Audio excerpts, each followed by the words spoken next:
Biasa kita qiraatul Quran melanjutkan di minggu kemarin, yaitu surah Al-A'raf. Surah Al-A'raf ayat 196 hingga ayat 206. Ayat 196 hingga ayat 206. Para bunda yang mengikuti kajian online, yang ada di rumah ataupun di perjalanan, bisa membuka di HP-nya yang ada aplikasi Quran, yaitu surah Al-A'raf juz 9, tepatnya ayat 196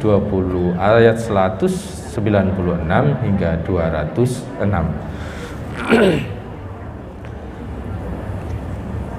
A'udzu billahi minasy syaithanir rajim. Bismillahirrahmanirrahim. Inna waliyallahu alladhi nazzala al-kitab wa huwa yatawalla as-salihin. والذين تدعون من دونه لا يستطيعون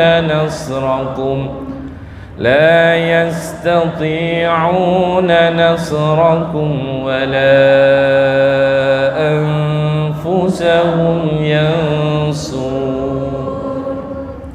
وإن تدعوهم إلى الهدى لا يسمعوا وتراهم ينظرون إليك وهم لا يبصرون خذ العفو وأمر بالعرف وأعرض عن الجاهلين وإما ينزغنك من الشيطان نزغ فاستعذ بالله إنه سميع عليم إن الذين اتقوا إذا مسهم طائف من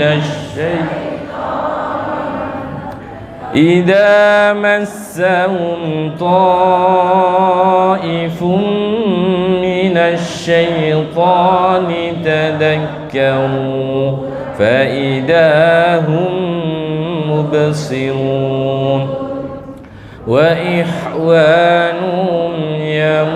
يمدونهم في الغي ثم لا يقصرون وإذا لم تأتهم بآية قالوا لولا استبيتا قل إنما أتبع ما يوحى إلي من ربي هذا بصائر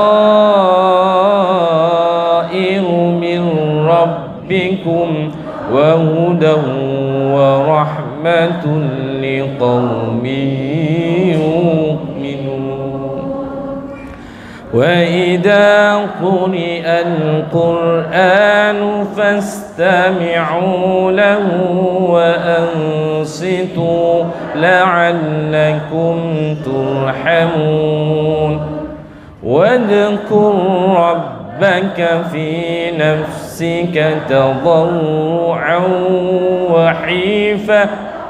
وحيفة ودون الجهر من القول بالغضو والآصال ولا تكن من الغافلين إن الذين عند ربك لا يستكبرون لا يستكبرون عن عبادته ويسبحونه وله يسجدون سبحان الله والحمد لله ولا إله إلا الله والله أكبر سبحان الله والحمد لله ولا إله إلا الله والله أكبر سبحان الله والحمد لله ولا إله إلا الله والله أكبر ولا حول ولا قوة إلا بالله العلي العظيم صدق الله العظيم. Alhamdulillah. Alhamdulillah, ayat yang kita baca dari 196 hingga 206 banyak hal yang kita bisa ketik pelajaran. Saya nggak mengupas semuanya tapi hanya beberapa. Yang pertama ayat 199, khudil afwa wa'mur bil 'urfi wa'rid 'anil jahilin. Kanjeng Nabi itu diperintahkan oleh Allah, Muhammad, kalau orang berbuat salah kepadamu maka khudil afwa, ambillah langkah yang pertama adalah memaafkan. Kemudian kalau masih tetap menyakiti, kamu ingin ngajak baik, tetap perintahkan wa'mur bil 'urf, perintahkan dengan cara yang baik. Kalau kamu ngajak dengan cara yang baik. Kalau masih orang berbicara sesuatu yang menurut kamu itu mungkin tidak pas, nggak tepat, wa'rid 'anil jahilin, abaikan. Kalau kamu nuruti terus orang yang tidak tahu, tidak ada habisnya. Tapi maafkan. Tapi kebaikan itu jangan berhenti. Jadi kalau kita ngajak orang, orangnya acuh, tidak mau, terus kita marah, jangan. Kita diperintahkan, oh mungkin karena belum paham, karena belum tahu, dan tetap baru dijalankan. Tapi kalau masih orang yang tidak tahu bahkan mengganggu, maka jangan ditanggapi. Nanggapi wong gak weruh repot. Wa'rid 'anil jahili. Itu poin pertama. Poin kedua, ayat yang terakhir yaitu ayat 205 206 ini pas dengan tema kita pada pagi hari, yaitu konsep tentang bagaimana seseorang itu selalu ingat kepada Allah. Kalau di sini wadkur rabbaka fi nafsika tadarru'aw wa hifah wa dunal jahr minal qawli bil guduwi wal asal wala takum minal ghafilin. Poinnya adalah wala takum minal ghafilin. Janganlah kalian menjadi orang-orang yang termasuk orang yang lupa. Baik para bunda semuanya, yang semoga pagi hari ini semuanya sehat. Alhamdulillah. Tema pada pagi hari ini bagi saya tema yang sangat berat. Tema tentang sholat, tema tentang khusyuk. Lah saya ngomong dhewe niki sholat khusyuk dereng saged. Lah iki kon ngomong bab khusyuk. Tapi semoga pagi hari ini kita sama-sama belajar. Nggih, siap belajar? Ora oleh insyaallah, lah wong langsung tak takoki.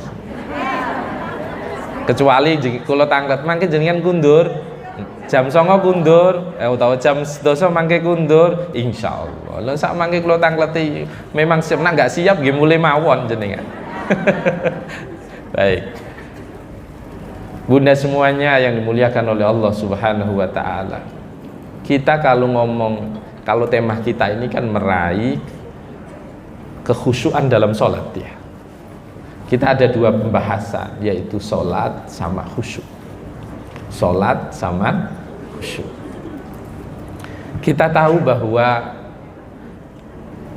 pertanyaan yang muncul dulu adalah limadza nusolli. Kenapa kita sholat? Sebelum kita ngomong khusyuk, sebelum kita ngomong sholat itu seperti apa, pertanyaannya ada limadza nusolli. Kenapa kita sholat? Bunda, kira-kira karena apa?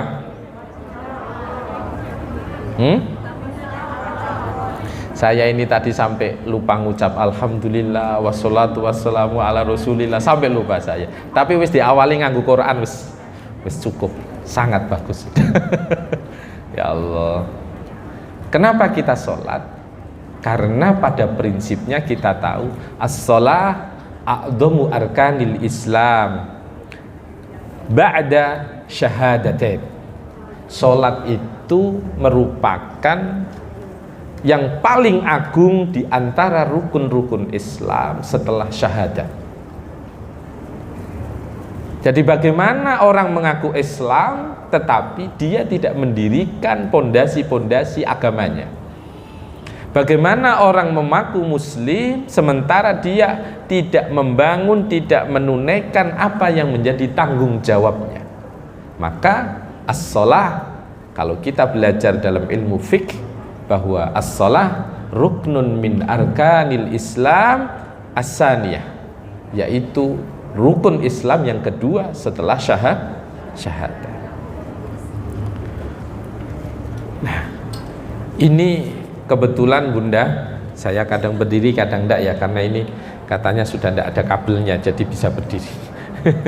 Jadi pada pagi hari ini kita akan mengupas tentang sholat khusyuk. Itu ada dalam kitab Mau'idhatul Mu'minin. Mau'idhatul Mu'minin itu ringkasan dari kitab Ihya Ulumuddin. Jadi kalau ditanya ya sebenarnya dari karya Al-Imam Al-Ghazali. Dari karya Al-Imam Al-Ghazali. Saya tanya ke Bunda semuanya, kira-kira yang biasanya membuat orang nggak khusyuk itu apa? Yuk sini dulu, sini. Apa Bunda? Punya masalah? Oke. Masalah apa Bunda? Wakai pokoknya. Ya utang, ya macam-macam. Bunda yang sini kira-kira apa Bunda yang membuat orang tidak khusyuk? Kepikiran. Oke. Kepikiran. Bunda yang sebelah sini Bunda. Apa Bunda? Kenapa? Apa? Tergesa-gesa, galau, galau jare Mbak. Sing ngendikan galau niki pun 10 loh iki. Dudu 6 loh iki, galau jare. Paling kosakatanya ini dari cucu nggih, Pak nggih. Sudah galau. Ya Allah. Bunda, ada konsep menarik yang ditawarkan oleh Al-Imam Al-Ghazali. Kenapa? Kalau tadi jawabannya karena banyak pikiran, ada masalah, karena sibuk, karena galau, macam-macam. Maka sehingga yang terjadi adalah, bentar ya. Sehingga yang terjadi adalah kalau kita tengok konsep orang yang tidak khusyuk itu adalah la yazalu yatiru min janibin ila janibin. Sehingga ketika dia sholat itu pikirannya kemana-mana, mikir satu pindah lagi, yang kedua pindah lagi, terus gonta-ganti. Bener nggak Bunda? Aku yang ngelakoni podo ae misalnya. Jadi ya podo ae. Makanya tadi awal saya bilang, saya itu paling berat tema ini. Khusyuk itu tidak mudah. Nanti saya jelaskan apa itu definisi khusyuk. Kita coba menggali problemnya apa dulu. Kita menggali apa problemnya. Baik. Jadi kenapa orang tidak khusyuk? Karena asyawaghil, al-khawatir. Ada hal-hal yang menyibukkan dirinya sehingga dia tidak bisa konsentrasi. Sehingga dia tidak bisa konsentrasi. Ada semacam, saya tanya ke jenengan semuanya, kenapa orang gagal fokus? Banyak pikiran. Kembali lagi toh. Apalagi kenapa orang gagal fokus? Hah? Saya jalan ya. Apa Bunda? Duwe utang? Mau duwe utang. Ya Allah. Kenapa? Orang gagal fokus. Ternyata ini konsep apapun dalam berperilaku, dalam bisnis, dalam ibadah, semua karena mereka tidak punya yang namanya orientasi. Mereka tidak punya yang namanya tujuan. Kalau hanya sekedar kita Allahu Akbar, dia tidak tahu dia menghadap siapa, maka pasti diisi dengan macam-macam karena dia tidak punya tujuan. Kalau dalam bahasa di sini disebutkan dia tidak punya al-himmah, motivasi tidak punya. Apa motivasinya? Kalau lebih detail lagi, dia bukan lagi ngomong tidak punya orientasi, bukan sekedar misorientasi, tapi sudah disorientasi. Dia sudah tidak tahu apa saya ini melakukan apa, untuk apa sudah tidak tahu. Maka kemudian sholat malah dibuat mikir macam-macam. Allahu Akbar. Aku mau durung nyuci. Oh iya. Aku mau wancine jemput iki, wancine jemput. Oh semua macam-macam. Jadi bagi dia sholat bukan bagian dari yang namanya punya tujuan, yaitu taqarruban ilallah, mendekatkan diri kepada Allah, malah dienggo mikir golek solusi, memecahkan masalah. Kadang bingung kunci ini ngendi, ketemu nih pas sholat. Hah? Kita ini kan diakui atau tidak sering ketemu masalah itu di dua, bisa di sholat, bisa ketika di WC. Iya Bunda?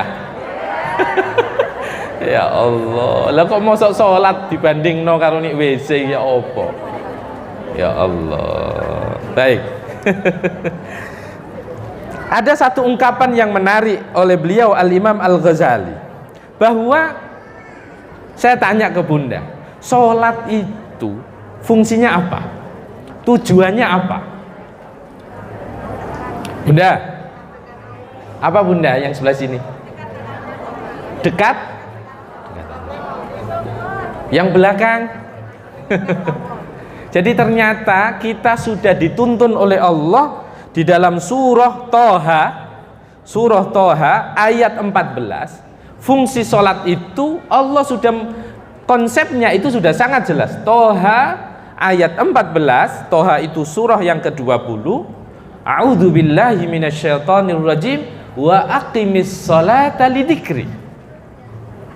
Tunaikan sholat untuk mengingatku. Lah logikanya gimana? Sholat tambah iling macam-macam, dak iling Gusti Allah. Berarti dia sudah disorientasi.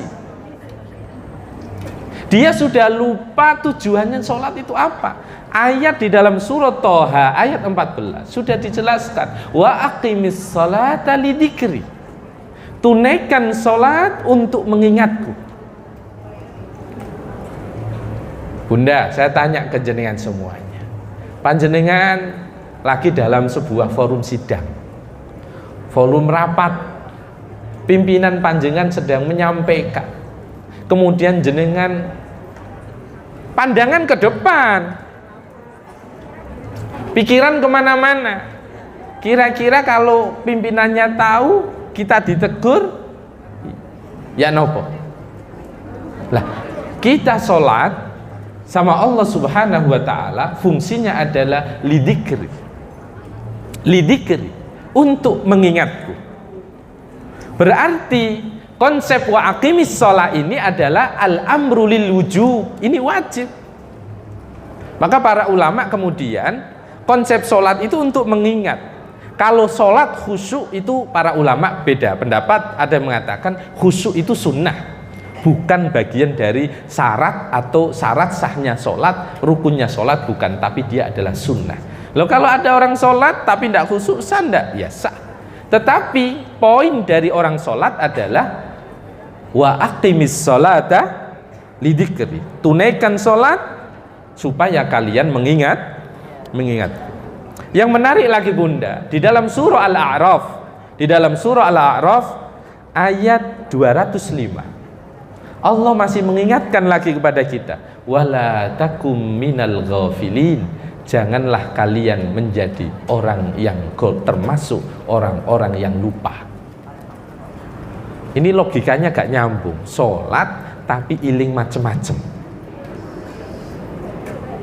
Saya nggak bisa bayangin kalau ibu-ibu terus pas isuk anaknya pemainnya nak papat, ono sing mlebu TK, ono sing mlebu SD, ono sing, wah masya Allah. Saya nggak bisa bayang, saya ini anak saya yang 2 itu mondok sekarang di Jawa Tengah sana, yang kelas 1 MTS sama kelas 4 SD di Jawa Tengah. Sekarang yang 2 sudah masuk sekolah, yang 1 ngaji, ya hitungannya PAUD lah, yang satunya S1 SD.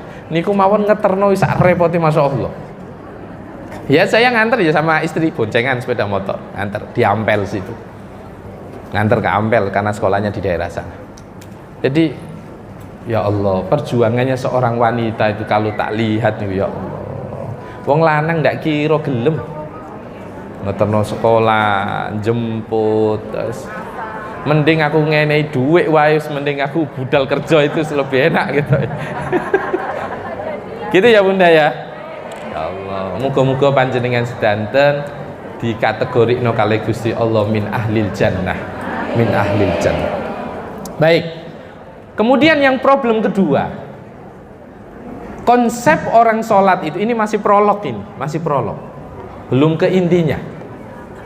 Konsep yang kedua, orang sholat itu mestinya, kalau di dalam Al-Quran dijelaskan hatta ta'lamu ma taqulun, itu surah An-Nisa ayat 43. Sehingga ketika kalian sholat semestinya tahu apa yang kalian ucapkan. Bunda saya tanya, orang ngomong tapi tidak tahu apa yang dibicarakan itu ketika posisi apa? Ngelamun saya sadar, ngelindur, turu mengigau. Kalau ada orang sholat tidak paham apa yang diucapkan, maka dia telah seperti orang yang tidur dan dia ono wong ngomong gak paham sing diomongno. Bunda, logis ndak? Orang bicara, orang mengucapkan tidak paham apa yang diucapkan. Logis ndak? Hah? Wajar ndak? Wajar ndak? Saya tanya jenengan sudah paham artinya semua bacaan sholat?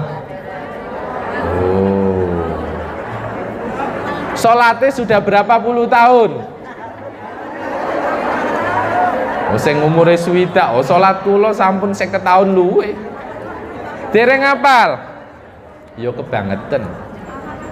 Bunda, bacaan yang kita baca sholat itu diulang minimal 1 hari 17 kali. 17 kali loh. Jenengan sudah paham artinya inni wajjahtu wajhiya lilladzi fataras samawati wal arda hanifan musliman wa ma ana minal musyrikin inna sholati wa nusuki wa mahyaya. Sampun paham? Hafal? Paham? Hah? Teman, tak bedheki ta ayo. Temen. Wonten mik Bunda. Ya. Artinya paham enggak Bunda? Kalau suruh ngitung uang paham? Paham. Oh no kok ngitung apa iki? 10 dikurangi 5 ditambah apa iki, ditambah rolas, ditambah iki, mboten saged ngitung, tapi nek ana duit iso ngitung. Gitu? Ya Allah. Jadi ini problemnya bukan masalah jenengan bisa atau tidak bisa, tetapi mau atau tidak. Asline jenengan waca pelan-pelan, alhamdulillahirabbil alamin. Segala puji bagi Allah, penguasa seluruh alam, yang mengatur seluruh alam. Ar-Rahmanir Rahim, yang maha pengasih lagi maha penyayang. Jenengan hafalin satu-satu. Jangan hafalin satu-satu Bunda, pelan-pelan. Lah masa 50 tahun kok ndak hafal artinya bacaan sholat niku pripun? 50 tahun terimane bacaan Rabbighfir warham, ya Rabbighfirli warhamni wajburni warfa'ni warzuqni wahdini wa'afini wa'fu'an. Paham artosipun? Temen. Ya Allah, muga-muga apal sedanten nggih. Oh nak bacaan kula yakin 1000% hafal jenengan. Artine. Saya tanya, orang membaca tapi dia tidak tahu maksudnya, bisa meresapi apa tidak? Hatta ta'lamu ma taqulun, sehingga mereka tahu apa yang mereka ucapkan. Oke. Ono wong ngomong, apa iki ono wong ngomong alor ngidul teks, tapi mari ngono ditakoki apa artine mboten paham, sampai cerita nangis saya tetep senyum. Lah wong sing diwaca iki ayat tentang ampunan permohonan guyang-guyu lho ora paham. Jenenge gak paham niku pripun.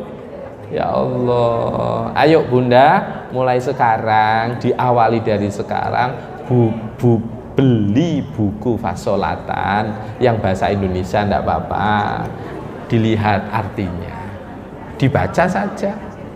Minimal kalaupun enggak tahu detail per detail kalimat, minimal jangan tahu kandungannya. Oh, ketika subhana rabbiyal sami'allahu liman hamidah, jangan minimal tahu Allah mendengar kepada siapapun yang memuji kepadanya. Sami'allahu liman hamidah, Allah mendengar kepada siapapun yang mau bersyukur kepadanya. Minimal seperti itu, minimal. Ndak usah jangan sami'a artinya mendengar. Ndak usah begitu kok kayak lari-lari SMP SMA-an. Ndak, minimal jangan punya gambaran. Oh, ketika kita mengucapkan Rabbana lakal hamdu mil'us samawati wa mil'ul ardi wa mil'u ma syi'ta min syai'in ba'd. Jangan tahu, oh ini adalah pujian kepada Allah yang memiliki alam ini. Oke, nanti Bunda di akhir akan saya ada praktek urutan ya opo carane khusyuk. Mungkin jenengan di sini ada yang ikut pelatihan sholat khusyuk, apa mungkin sudah pernah, tapi ini versi kitabnya. Jadi jenengan saya jelaskan, ya apa cara nih? Saya tidak mungkin praktekkan, tapi nanti saya urutkan start dari awal sampai penutup. Nah, sekarang, lah ini baru masuk temanya. Sekarang kita lagi bahas khusyuk itu kalau dalam Al-Quran jawabannya itu kan sholat itu kan terasa berat. Wa innaha lakabiratun illa 'alal khashiin. Sesungguhnya sholat itu sangat-sangat berat kecuali bagi orang-orang yang khusyuk. Siapa orang khusyuk itu? Alladzina yadhunnuna annahum mulaqu rabbihim wa annahum ilaihi raji'un. Mereka yang memiliki prasangka, mereka yang memiliki keyakinan bahwa mereka sedang menghadap kepada Tuhannya, wa annahum ilaihi raji'un, dan mereka punya keyakinan bahwa dia juga akan kembali kepada Tuhannya. Itu konsep khusyuk dalam Al-Quran. Orang yang memiliki prasangka, orang yang memiliki keyakinan bahwa dia sedang mulaqu rabbihim, dia sedang menghadap kepada Tuhannya. Bunda, kita saja apik wong lanang nggih, duka nak tiyang estri mboten ngertos kula. Wong lanang apik njaluk napa niting calon maratuwa anake niku ndredeg apik ngomong ndredeg. Sikil niku sampai napa niki namine? Keram itu gak wani obah gara-gara tegang. Saya itu sampai sekarang masih ingat, saya nikah itu keram, saya akad nikah itu keram. Ya Allah, istri saya tidak tahu lihat aja karena tegang, jadi nahan tidak tahu ya karena tegang itu sampai keram saya. Pas akad itu qabil tu nikah itu keram. Lah kita saja di hadapan calon mertua, di hadapan pimpinan yang kita hormati, itu kita benar-benar fokus. Lah ini orang khusyuk itu adalah yadhunnuna annahum mulaqu rabbihim wa annahum ilaihi raji'un. Poinnya dua, dia merasa bahwa dirinya menghadap kepada Allah, dan yang kedua dia merasa bahwa dia akan kembali kepada Allah. Itu namanya konsep totalitas. Konsep total. Orang sudah tahu namanya orientasi. Saya sholat itu ngapain? Ya berjumpa dengan Allah. Dan kita punya keyakinan bahwa kita perjumpaan kita ini sementara. Walal akhiratu khairu wa abqa, bahwa akhirat itu lebih baik dan lebih abadi daripada tempat dunia yang kita tinggal.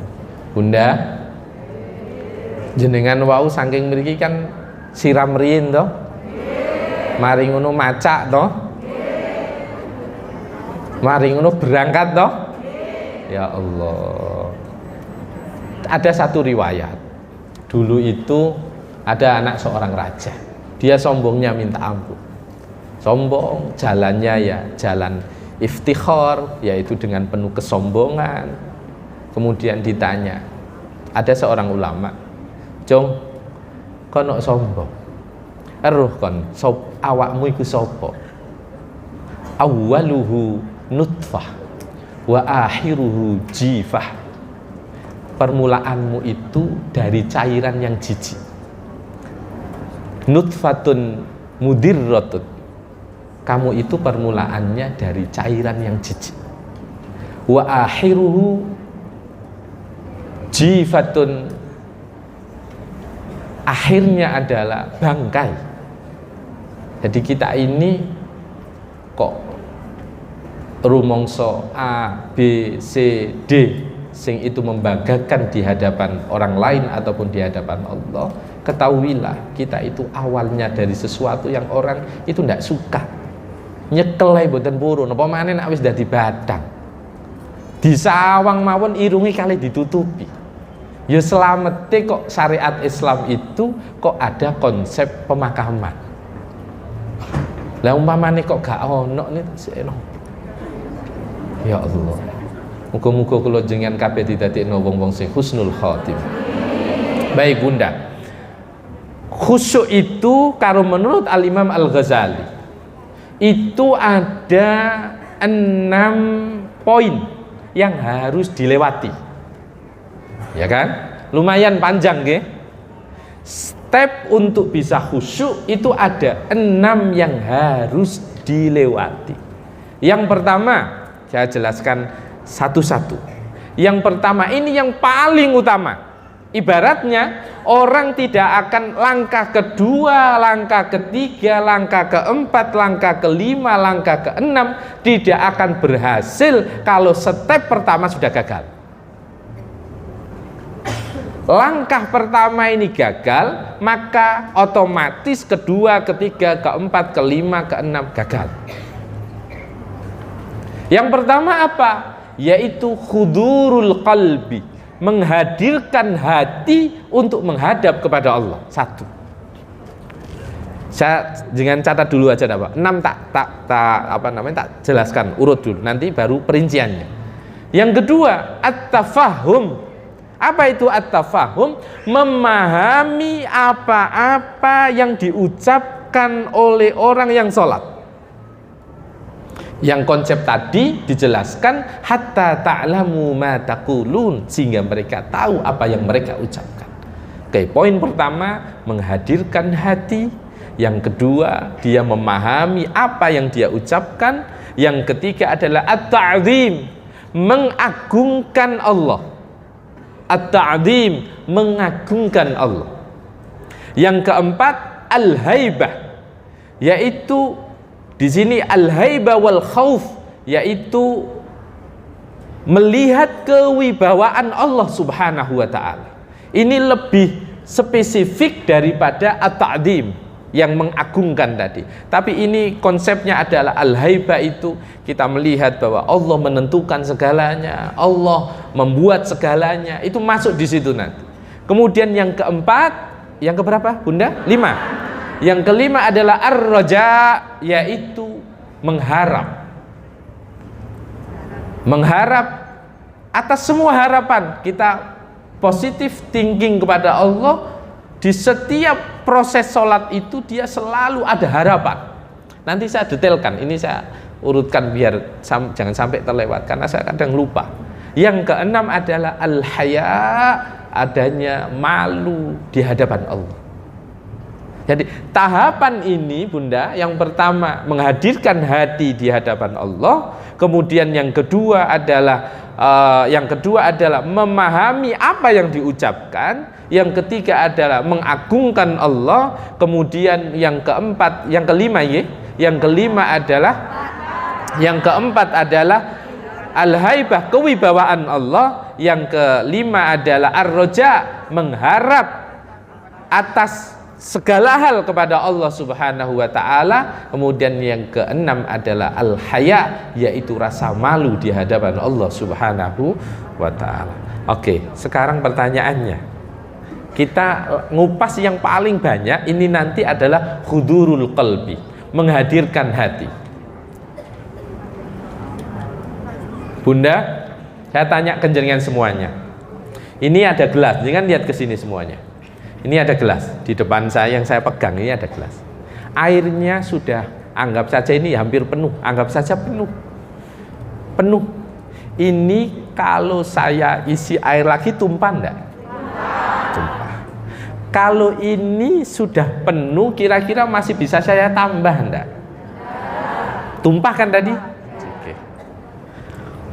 Orang sholat, kalau pikiran kita, hati kita sudah terisi problem-problem hidup, sudah terisi problem-problem hidup yang tadi semua macam-macam, urusan embek bojo, urusan anak, durung urusan duwe kanca sodok cerewet, durung urusan arisan, durung urusan macam-macam. Maka kemudian kadang kan orang banget akeh urusane karena banyak kesibukannya, sampai dia itu mau ngapain aja bingung, sampai akeh. Lah, kira-kira gelas kalau sudah penuh diajak kemudian diisi sesuatu yang baru, bisa enggak? Enggak bisa. Enggak bisa.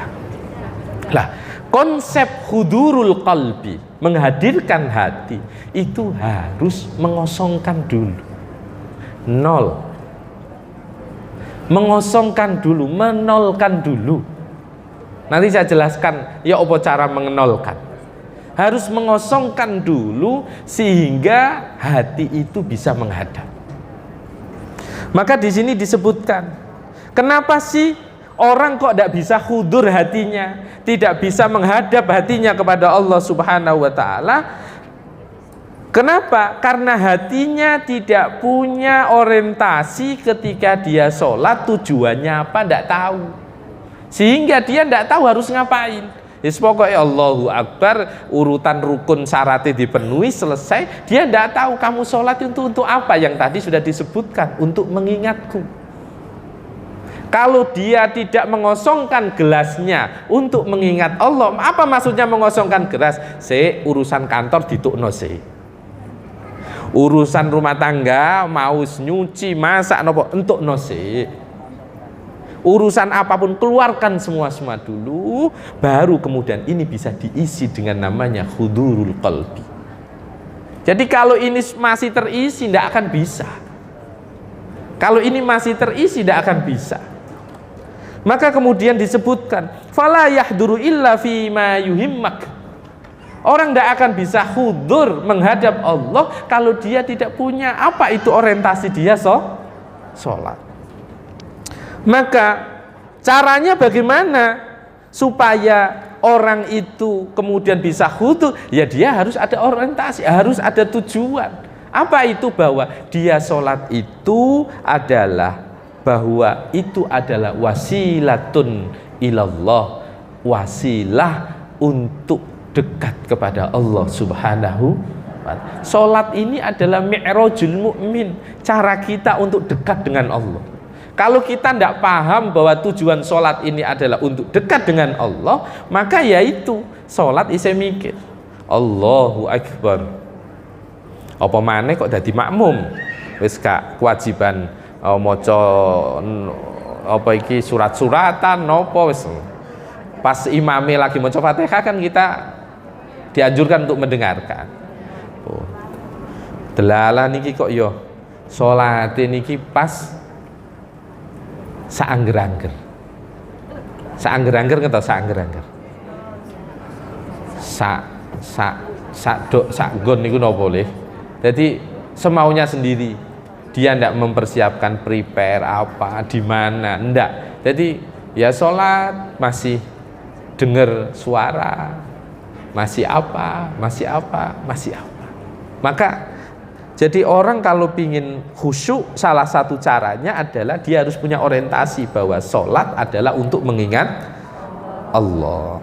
Nah, kemudian Bunda, ini kita sekali lagi saya tekankan bahwa kita akan fokus bahas hudurul qalbi, karena yang lain tidak akan bisa kalau yang depan ini gagal. Apa itu? Di sini disebutkan. Saya tanya Bunda, kira-kira yang menyebabkan orang nggak khusyuk tadi yang sudah disebutkan, punya masalah, punya apa? Ternyata Imam Ghazali itu memberi pemahaman kepada kita, orang yang tidak khusyuk itu sebabnya ada dua, ada internal, ada eksternal. Ada sebab internal, ada sebab eksternal. Kharijan wa batinan, yaitu eksternal juga internal. Apa sih disebutkan di sini? Apa sih yang menyebabkan orang kok sampai tidak bisa khusyuk? Ada dua sebab. Sebab yang pertama itu yang eksternal. Coba di sini sebutkan sangat menarik. Jangan bayangkan ini karya ulama yang sudah ratusan tahun, ini lebih, Imam Ghazali itu. Beliau menjelaskan bahwa eksternal contohnya apa? Dia masih mendengar suara yang ada di sekeliling. Itu mempengaruhi kekhusyukan seseorang.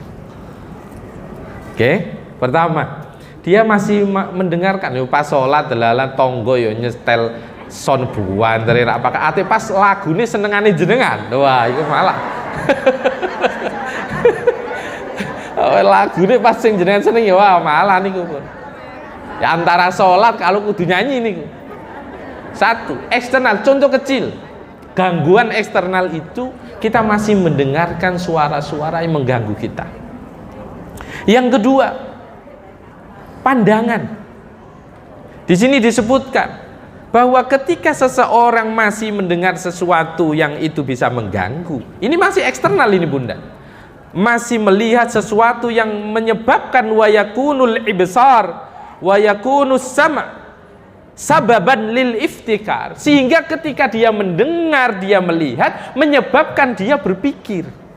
Yo boten, ketika kita mendengar, kita melihat, ini otak ini langsung loading. Oh, yo no sepeda lewat.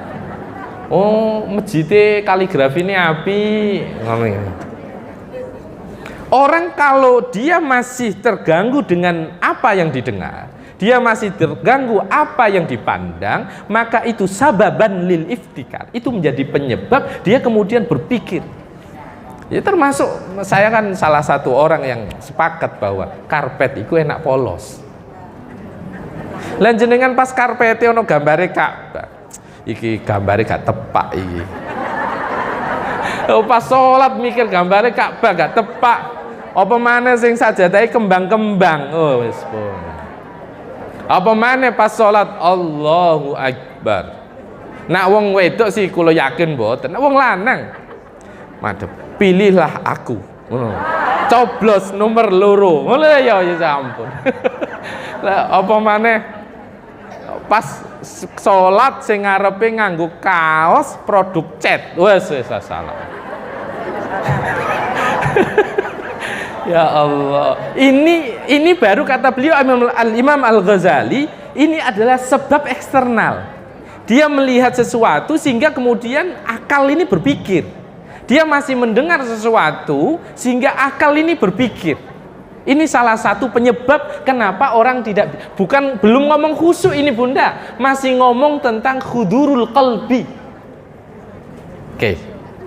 Kemudian dari sini kemudian beliau menyampaikan Apalagi yang menyebabkan orang sehingga dia tidak bisa konsentrasi selain pendengaran, penglihatan, maka dia harus wayatruka baina yadayhi ma yushghilu khissuh. Dia harus meninggalkan segala sesuatu yang ada dalam genggamannya, yang ada pada dirinya, sehingga itu bisa mengganggu dia. Sholat delalah kok yo isih ngesai HP. HP ini muni kling kling kling kling kling kling. Apa mana nak pas rungtune lagu. Sudah buyar itu pasti itu. Kata beliau, kalau kamu pingin khusyuk, sebab eksternal harus dikelirkan dulu. Pastikan tidak ada suara yang mengganggu. Kalau di masjid mengumumkan silakan sebelum sholat untuk HP dimatikan, di silent apa, itu sudah benar. Karena itu bukan hanya mengganggu asyawagil linafsih, tidak hanya kesibukan itu mengganggu dirinya, tetapi mengganggu orang lain. Jadi pastikan ketika sholat sudah semua, tidak ada yang menurut kita ini penting apa, ya sudah amankan, singkirkan, tinggalkan yang memang itu bisa mengganggu. Lah, kalau kadang nak Indonesia boten wonten. Nak jenengan umroh haji, pernah ngeras duka nggih sing kula ngertosi kan tiang-tiang jaler. Nah, ST kula boten. Nak teng mriku niku nggih wonten beberapa orang, saya enggak ngomong semua, hanya segelintir orang. Salat Allahu Akbar. Imamnya lagi maca ayat-ayat. Idza waqa'atil waqi'ah laisa li waqa'atiha kadibah khafidatul rafi'ah. Kring. Niku jebuk HP sik jenenge. Ditontok sing nelpon sapa? Ketoke gak penting ya dideles sik. Ya Allah. Nah ning kene gak umum. Ada di sana itu. Ya mungkin namanya gerakan lebih dari 2 tidak membatalkan, orang kan tidak ada masalah. Tapi lho opo sih? Lah wong ana telepon nek salat ae diangkat. Diangkat bukan untuk ngangkat telepon, ndak. WA diwaca sik. Ya Allah. Koyok gak ada waktu ae. Ya Bunda ya. Lah sebenarnya tidak ada bedanya orang yang mengangkat HP untuk melihat telepon dari siapa dengan orang yang tidak ngangkat apa-apa tapi pikirannya kemana-mana. Min janibin ila janibin akhar, dari sisi yang lain ke sisi yang lain pula. Lah apa bedanya? Mohon maaf. Allahu Akbar. Mari ngono nak wong lanang biasane nggih, wong lanang. Oh pas sholat maghrib bola final kerek 10 menit. Oh iku bapak-bapak pun wis bingung kabeh, sholat dicepetno apa gak sholat, apa wis semua macam. Lah kalau kemudian bayangannya ada sepak bola di depan, kalau ibu-ibu ada sinetron, yang itu wis delok kasih nanggung iki, nanggung. Kemudian di pikirannya ini gambaran sinetron. Apa bedanya seperti orang membaca? Dia sholat tapi dia membaca. Dia sholat tapi melihat sesuatu yang lain. Pandangannya ke depan, katanya menghadap Allah, tapi pikirannya kemana-mana. Kata beliau Al-Imam Al-Ghazali, kamu kalau mau sholat untuk menghilangkan eksternal, problem asyawagil yang sifatnya kharijan, yang sifatnya eksternal, maka satu, pastikan kamu tidak mendengar sesuatu yang mengganggumu, kamu tidak melihat sesuatu yang itu mengganggumu, kamu tidak memakai sesuatu yang itu mengganggumu. Itu 3. Kemudian beliau melanjutkan, ada salah satu kadang orang sholat, kalau sholat pastikan kalau kayak di masjid, pastikan kalau depan kosong ke depan. Kenapa? Kalau panjenengan sholatnya itu di baris yang di tengah-tengah, ada orang lewat, pasti pikirannya kemana-mana. Leres nama badan? Minimal jenengan akan komentar begini, oh wong sholat kok lewat ning ngarepe wong sholat. Minimal seperti itu. Pasti. Makanya kalau Imam Ghazali mengatakan kalau kamu pingin sholat, pastikan kamu menghadap tembok yang paling dekat kepadamu sehingga orang tidak ada lewat di depanmu. Lah wong ngarep kosong sholat ning mburi karepe piye to? Bunda? Logis ya? Lah kata Imam Ghazali luar biasa beliau. Beliau ini seorang ulama yang alim di banyak bidang, tapi beliau orang filsafat. Beliau orang filsafat, makanya konsep begini beliau tahu. Karena memang ilmu gini kan ilmu-ilmu filsafat.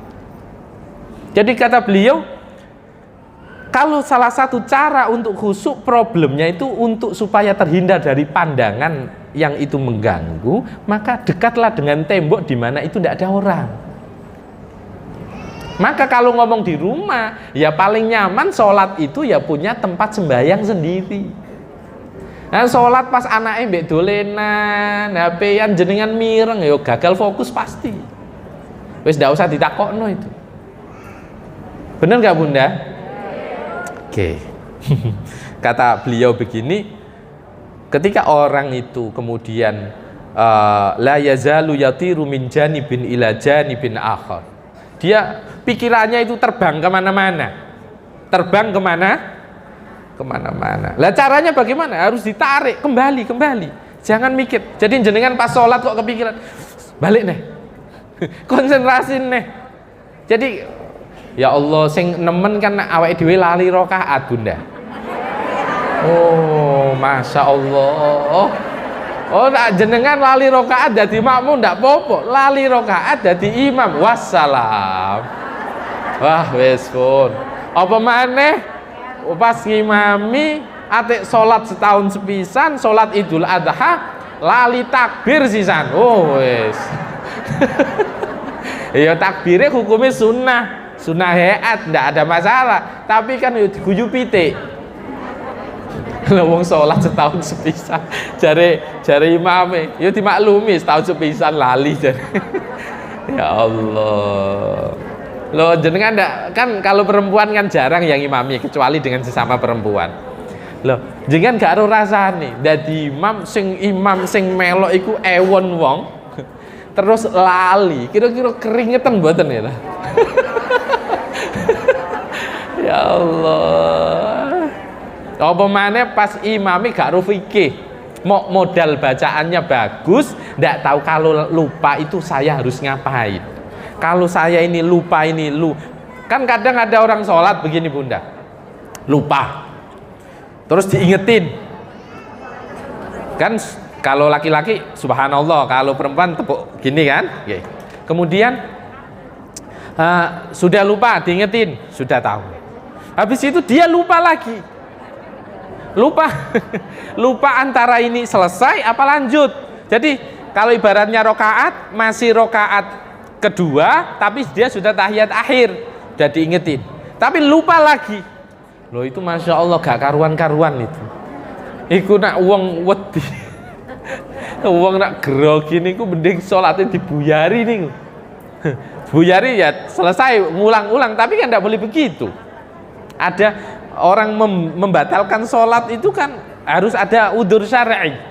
Lawang ada binatang buas aja, ada ular, ada apa, tidak boleh dibatalin, boleh lari, sholatnya ada batal, lari ke tempat yang aman. Ada gempa, lari keluar, kemudian dia lanjutin sholat di luar, tidak apa-apa, bukan batal. Itu namanya sholat syiddatul khauf, dalam kondisi ketakutan, tidak ada masalah. Kalau tidak dalam kondisi ketakutan memang tidak sah. Oke. Nah, dari sini kata beliau, bagaimana caranya orang supaya hudurul qalbi, bisa menghadirkan hati. Oke. Bunda, ini urutannya nggih. Ini urutannya. Kalau tadi sudah saya jelaskan, khusyuk itu langkahnya ada 6. Nggih. Kemudian yang menyebabkan orang tidak khusyuk tadi sudah saya sebutkan, ada eksternal, ada internal. Yang eksternal sudah saya sebutkan, hilangkan, jauhkan bagaimana pendengaran itu tidak terganggu, pandangan tidak terganggu, sesuatu yang melekat pada kita itu tidak mengganggu. Sekarang kita bicara internal. Lah, internal ini kata beliau, huwa asyad, ini lebih susah dari sekedar pendengaran, dari sekedar pandangan, dari sekedar sesuatu yang mengganggu pada diri kita. Huwa asyad, ini lebih susah. Apa maksudnya lebih susah? Bahwa ketika seseorang yang ini kaitannya dengan internal, maka biasanya apa sih internal itu? Di sini disebutkan, biasanya orang sibuk dengan urusan dunia. Lah sing wau dadi sing jenengan critakaken niku wau internal. Ono masalah lagi sumpek, duwe urusan karo bojo, ono masalah punya urusan di kantor, nanti dipanggil pimpinan apa sampai tidak konsentrasi. Ini kata beliau Imam Ghazali, ini adalah problem internal. Kalau eksternal itu lebih mudah. Kalau umpama ini kata beliau, kalau memang kamu ingin konsentrasi, ya sudah, pejamkan mata dulu. Sebelum sholat mengawali itu, pejamkan mata, konsentrasi, baru kalau sudah kosong, baru mulai buka lagi. Nanti ada urutannya ini, setelah ini saya jelaskan. Urutannya kayak apa? Nah, internal itu problem hidup Bunda. Bahkan mohon maaf, bukan hanya duniawiyah, tapi bisa urusan diniyah, urusan agama itu termasuk problem internal. Contoh, pas sholat mikir delala mau piye yo. Umpama nggih, umpama urusan internal itu umpama bab jenengan urusan haji, urusan umroh, urusan zakat. Engko zakatku tak dum sapa? Ilinge pas sholat. Ini bukan urusan dunia loh. Urusan bagi kepada orang, urusan yang baik. Tapi kadang kita itu masukkan dalam ibadah sholat, itu aja tidak boleh. Sapa yo tak kei zakat engko sholat. Allahu Akbar. Mbak Yu, Painem, Mbak Yu, ini Sukija, Mbak Yu. Wes pokoke iling kabeh. Pas salat iku delala iling kabeh. Ya Allah. Dan apakah urusan diniyah itu juga boleh? Enggak boleh, sama enggak boleh. Huwa asyad, ini lebih susah daripada yang eksternal. Nah, sekarang Bunda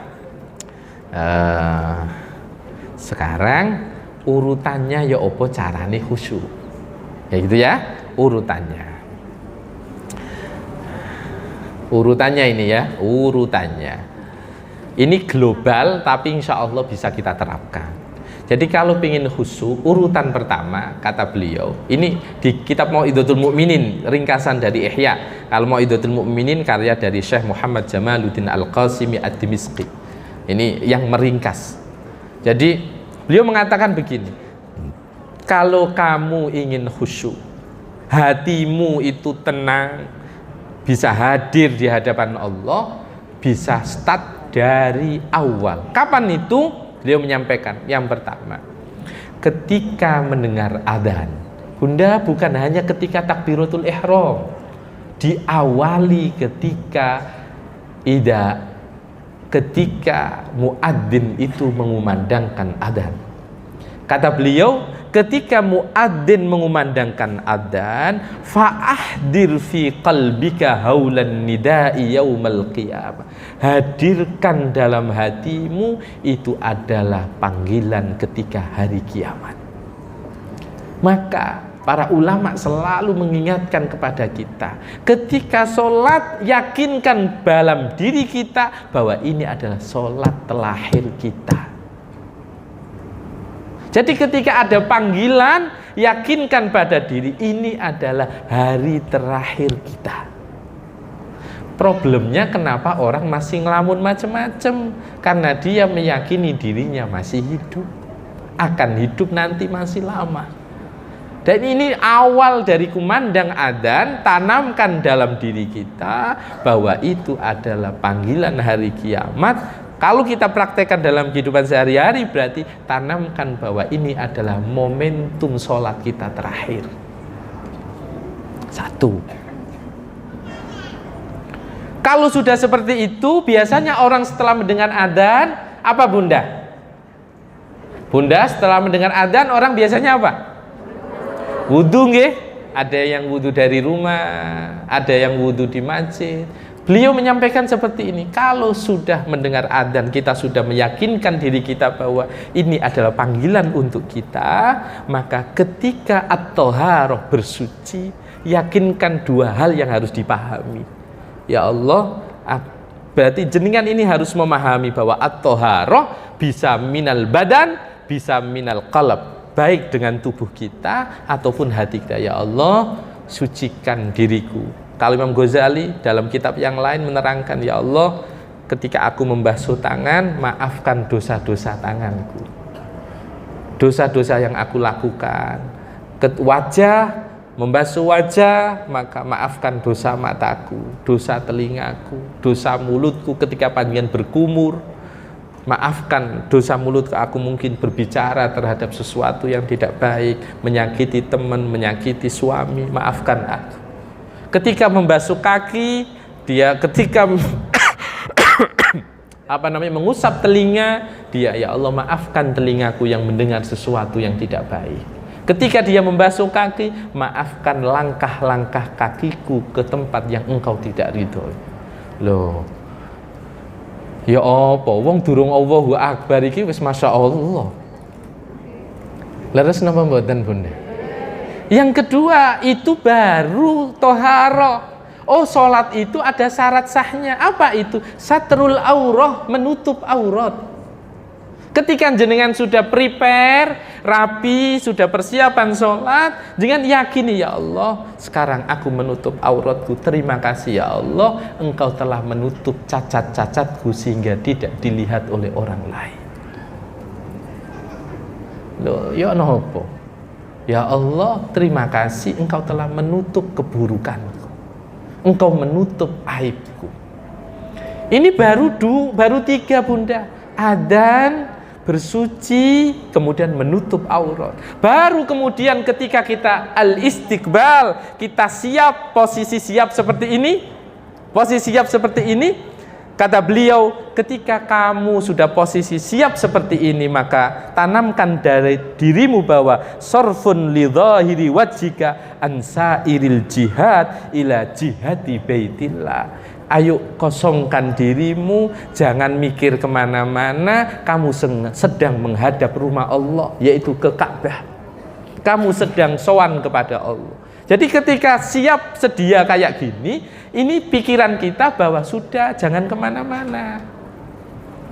Ini baru al-istiqbal, baru posisi siap.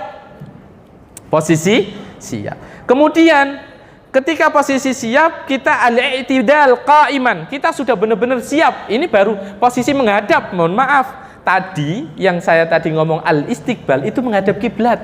Baru menghadap kiblat. Baru kemudian berdiri sempurna. Ketika berdiri sempurna, tanamkan pada diri kalian bahwa kalian adalah baina yadayillah. Kalian sedang berada di hadapan Allah. Yang tadi alladzina yadhunnuna annahum mulaqu rabbihim. Kalian memiliki keyakinan bahwa kalian sedang bertemu dengan Allah. Jadi kalau sudah menghadap ke barat, kalau kita di Indonesia, tanamkan kita jangan kemana-mana, fokus. Yang kedua, kalau sudah siap sedia, tanamkan kita berada di hadapan Allah. Baru Bunda ketika sudah siap sedia, langkah berikutnya apa kalau sholat? Nah, ketika an-niyah, maka dia harus fa'azama ala ijabihillah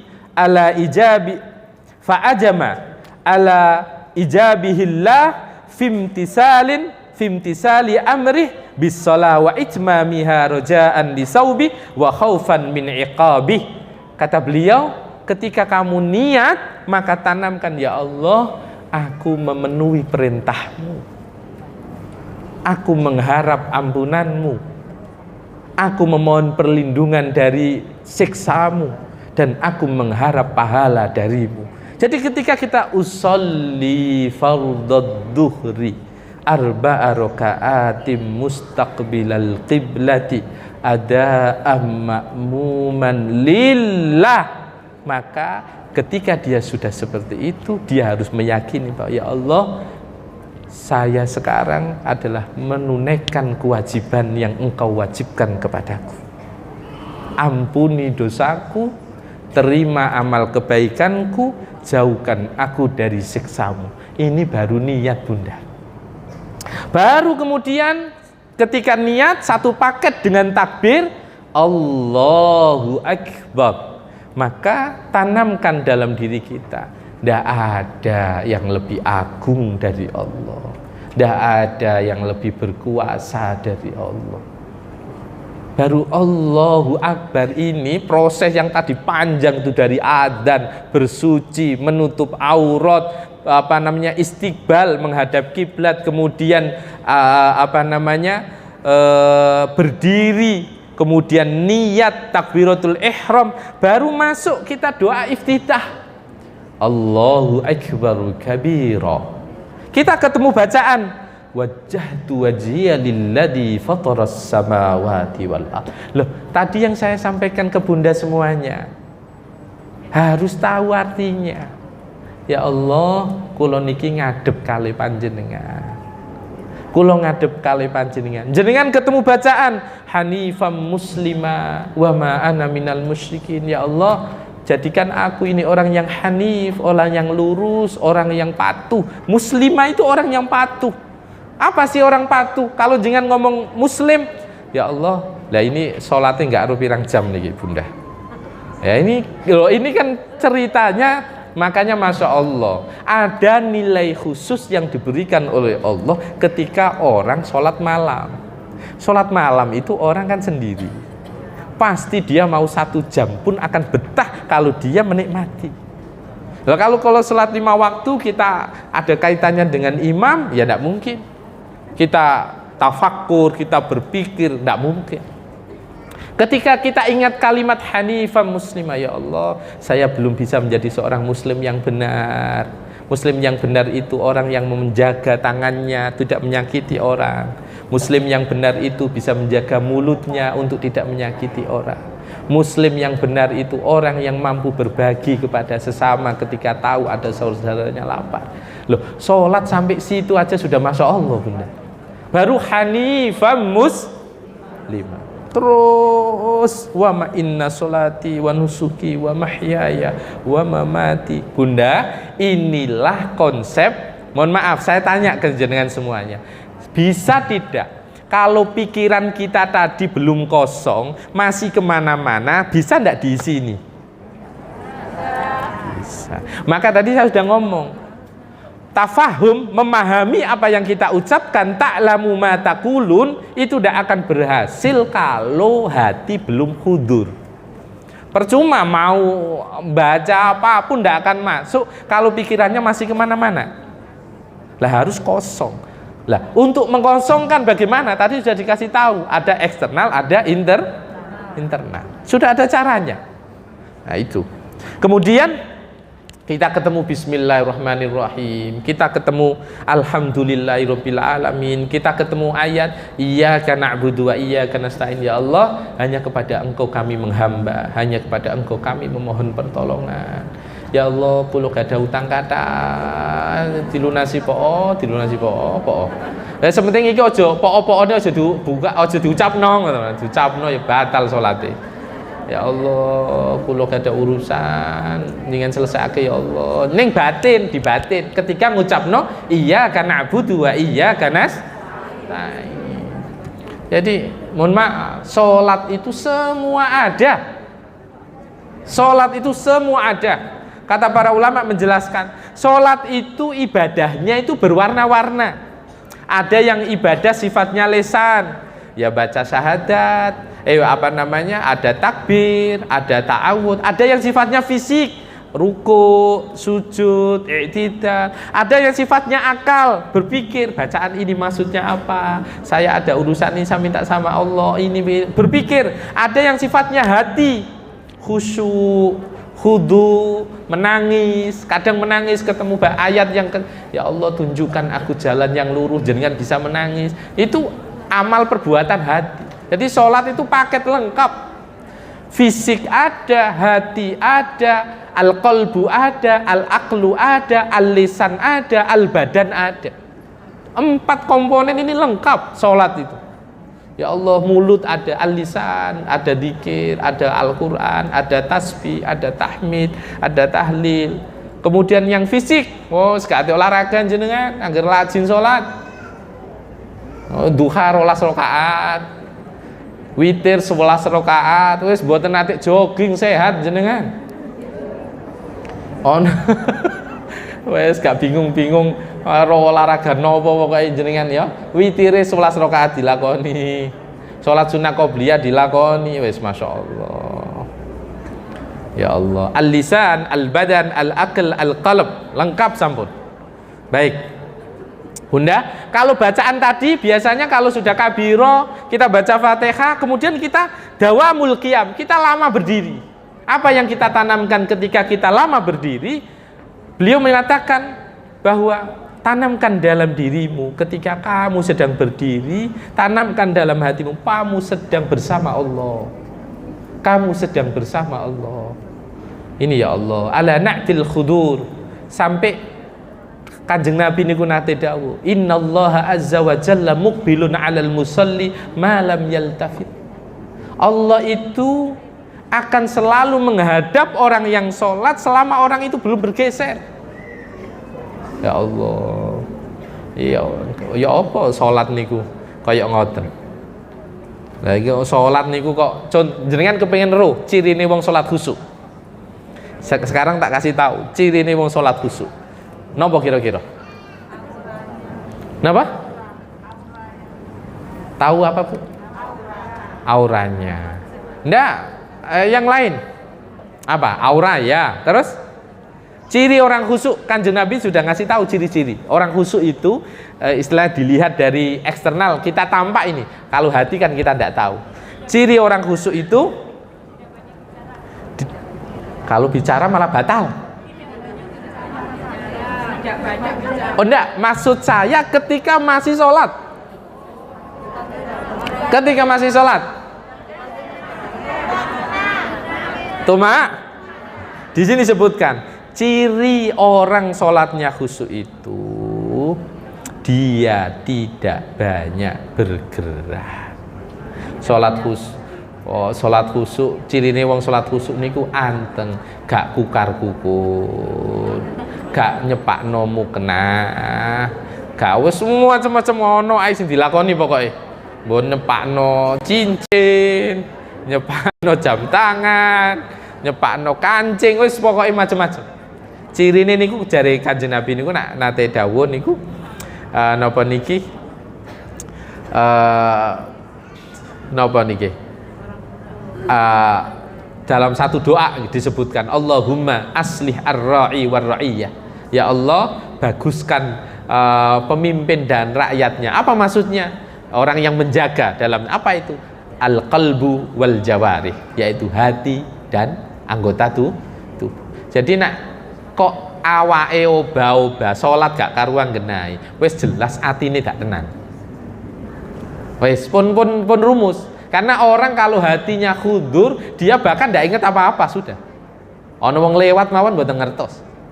Ya Allah, muga-muga kula jenengan dadi wong sing khusyuk sedanten. Kemudian kalau berdiri rukuk tanamkan dalam diri kita bahwa kita ini sedang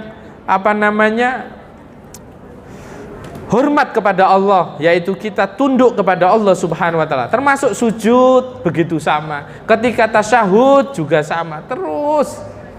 Jadi Bunda, poin dari yang ingin saya sampaikan kepada panjenengan itu urutan sampai closing yang namanya salam. Kalau salam kita kan ngucapin assalamualaikum warahmatullah. Sepunten jenengan iki keselamatan untuk kalian, kasih sayang Allah untuk kalian. Ini untuk para malaikat dan para orang-orang yang ada di sekitar jenengan. Assalamualaikum warahmatullah.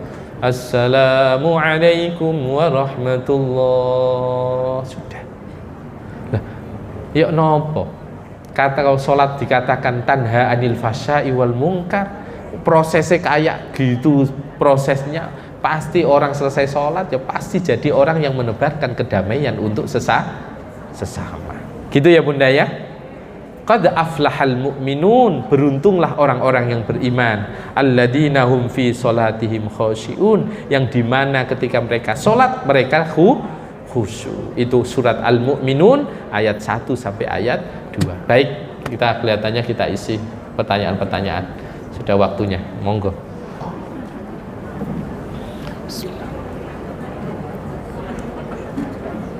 Mudah-mudahan monggo mau bertanya. Yang belum saya tunjuk jangan maju dulu ya Bunda. 6 dulu Bunda. Rasanya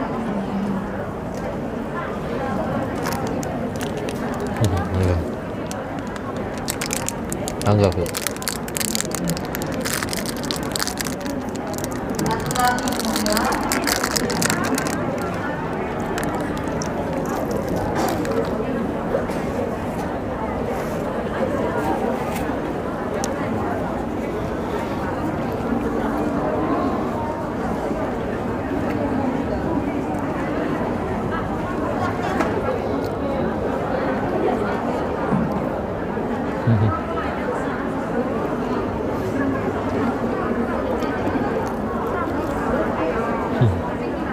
Sehat.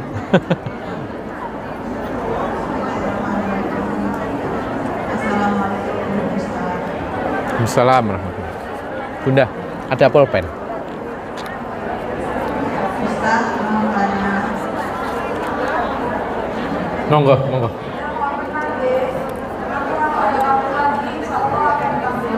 Bunda, silakan untuk tetap fokus nggih. Monggo. Monggo. Kalau kita kan jamaah di masjid, jamaah di masjid itu memang sebelum dimulai kan masih ada waktu untuk sholat tahiyatul masjid dan pembiasan masjid. Nggih. Nggih. Kadang iqomah kan kita belum tahu pasti iqomah itu. Nah kita awalnya niat sholat tahiyatul masjid sama mau pembiasan masjid. Nggih. Jadi buat pembiasan sholat. Nggih. Nah setelah kita niatkan kedua untuk pembiasan masjid mungkin takutnya Ndak nyanda. Nggih. tapi setelah niat juga itu kok belum ada iqomah. Nah, kita sholat lagi sunat. Nggih. Gimana? Baik. Tiba-tiba ada komat gitu lah di tengah-tengah. Kok masih ada waktu? Sholat lagi. Sholat lagi yang biasa. Nggih. Boleh apa ndak ngoten ta? Banyak enggak, tapi dari awalnya itu niatnya juga gitu loh. Niat ternyata takutnya ada iqomah. Nggih, nggih. Oh, berarti sholat pertama itu niatnya double. Oh. Oke. Nggih. Nggih, sampun paham. Nggih. Sampun kula tangkap. Monggo Bunda. Mic-nya kok pelan banget ya? Iya, Ustaz. Nggih. Baik. Assalamualaikum Mas. Salam warahmatullahi Bunda. Saya itu Mas ya, kalau sholat itu khusyuk itu ya sulit memang ya. Iya. Tapi kalau sholat itu mesti menundukkan mata, ya khusyuk gitu Mas ya. Iya. Apakah sholat saya itu sah? Baik. Heeh. Nggih, nggih. Silakan Bunda. Assalamualaikum warahmatullahi wabarakatuh. Salam warahmatullahi. Nama Baca Sintapun, alamat Kaulipan ya Ustaz. Yang saya tanyakan soalnya temanya kan kehusuan sholat. Mohon maaf Ustaz ya, saya kemarin kan umroh 1 bulan lebih, Maaf. 1 minggu ya. Terus ini yang saya tanyakan Ustaz. Mic-nya deketin. Ya, sholatnya kok nggak sama dengan orang Indonesia, ada yang ini Ustaz ya, sorry Pak Mahdi Iya. terus kan langsung langsung itu baca Fatihah ya, habis Fatihah kan sunat Nggih. dan sampai pengumuman ketiga, terus banyak yang ini sujud Ustaz ya, tapi orangnya itu yang apa tuh dari imamnya kok langsung baca Fatihah lagi, Oke. baca itu lagi. Terus kan saya mungkin salah 1 kali 2 kali, tapi itu tidak Ustaz. Yang apa itu imam kok itu? Apakah itu yang dinamakan Wahabi? Apakah yang dinamakan kita? Yang minta penjelasannya Ustaz. Nggih. Ya, Nggih. Nggih. Assalamualaikum warahmatullahi wabarakatuh. Salam. Monggo. Assalamualaikum Ustaz. Salam. Saya setiap sholat itu kadang kurang khusyuk. Kadang yang sering saya rasakan itu rohatnya kadang lupa jumlahnya ya. Itu apakah boleh dibatalkan? Terus saya sholat lagi itu boleh apa enggak ya? Baik. Nggih. Silakan. Salam warahmatullahi wabarakatuh.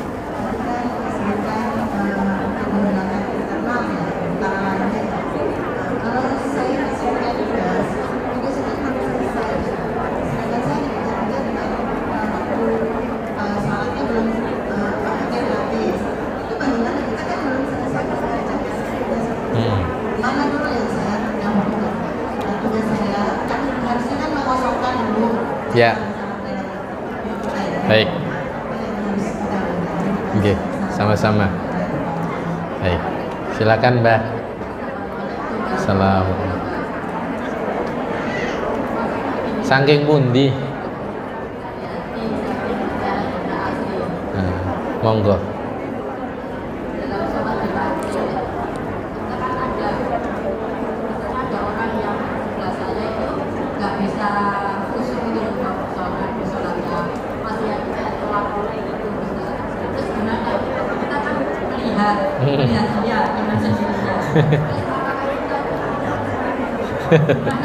Oke. Sampun. Mantap. Bisa langsung saya jawab. Baik, Bunda. Allahumma sholli ala Muhammad. Allahumma sholli ala Muhammad. Ada 7 pertanyaan. Ini penting-penting semuanya. Yang pertama, jenengan pernah ngalamin ndak? Salat wis khusuk-khusuk, wis anteng-anteng, sebelah gak karuan genahe salate. Yo tolak-toleh, yo wis macem-macem lah.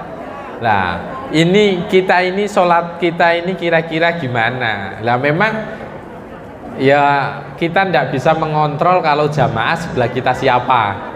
Maka yang bisa kita lakukan sebenarnya ini menjawab pertanyaan nomor berapa tadi. Jadi yang apa namanya, nomor berapa ya tadi, nomor 3, pertanyaan nomor 3, yang sholat karena pingin khusyuk, pingin fokus, sholatnya selalu memejamkan mata, gitu nggih? Pertanyaannya seperti itu, Bunda. Sebenarnya orang kalau sholat memejamkan mata, para ulama menghukumi itu makruh. Makruh bukan kemudian haram ndak, tapi makruh itu ndak baik. Para ulama sudah memberi penjelasan kepada kita, termasuk Kanjeng Nabi piyambak. Tata cara sholat Rasulullah itu kalau ketika sholat maka kita disuruh menghadap di mana tempat sujud itu ada. Jadi kita menghadap. Jadi kalau menghadap fokus di tempat sujud, saya yakin tidak bisa kita melihat ke kiri atau ke kanan. Tapi kalau kita menghadap ke sini, ya ada saja. Jadi saya sekalian menjawab pertanyaan nomor 3. Jadi ketika ada kiri kanan seperti itu, sudah fokus saja.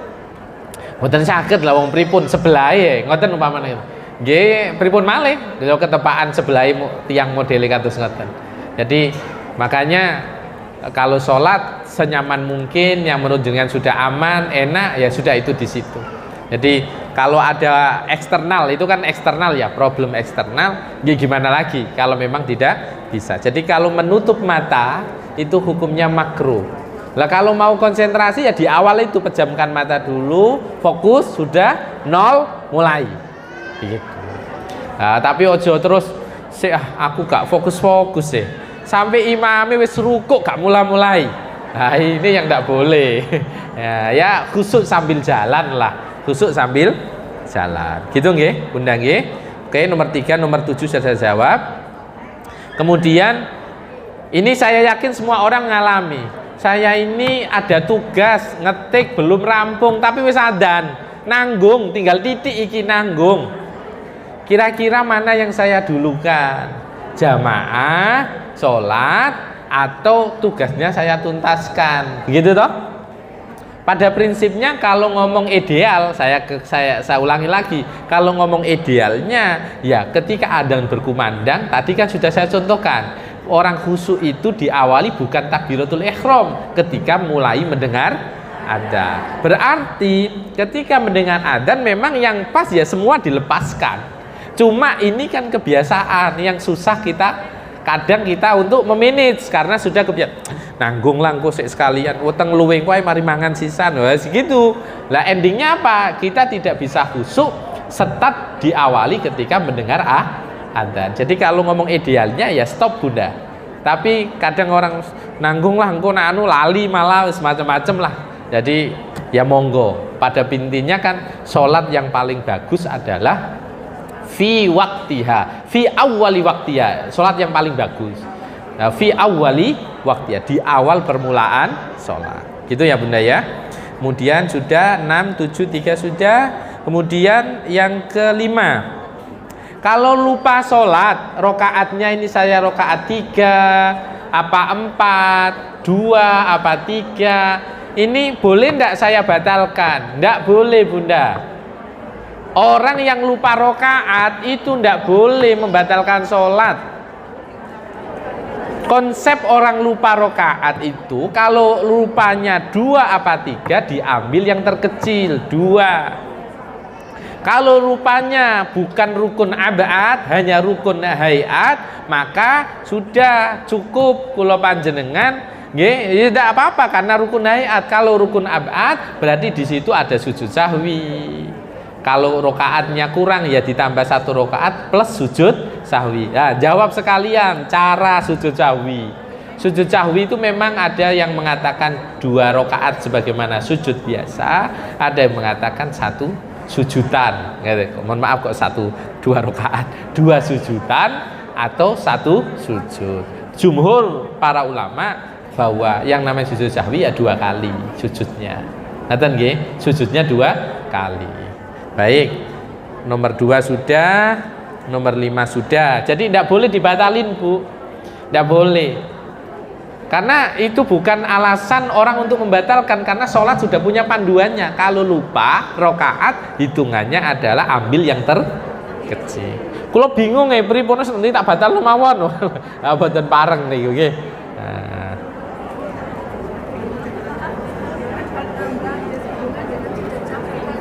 Nah.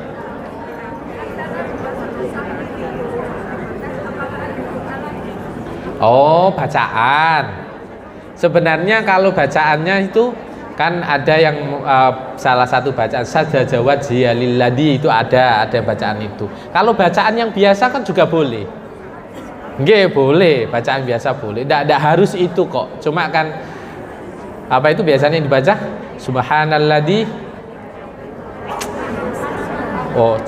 malayanamu wala yasu. Sebenarnya yang namanya bacaan-bacaan itu kan bukan bagian dari rukun. Jadi ya memang ada rukun qauli, ada rukun fi'li, tapi kita umpama cukup baca subhanallah itu juga sudah sah, begitu loh. Kalau ndak hafal loh ya, kalau hafal ya lebih baik itu tadi subhanamal layanamu wala yasu. Baik, nomor 4 ini Bunda mohon maaf dipahami nggih, ketika panjenengan teng Mekah sebenarnya orang ning Mekah ning Madinah tok ning kene ana ketepaan jenengan mboten ngalami ngoten mawon. Jadi kalau ada orang sholat kok wong-wong dong sujud ngoten to, kok ngadeg isih maca surat-suratan lagi. Surat-suratan mungkin tepatnya, kalau Fatihah insyaallah ndak, surat-suratan lagi. Itu enggak ada kaitannya sama tadi yang disebut, enggak ada.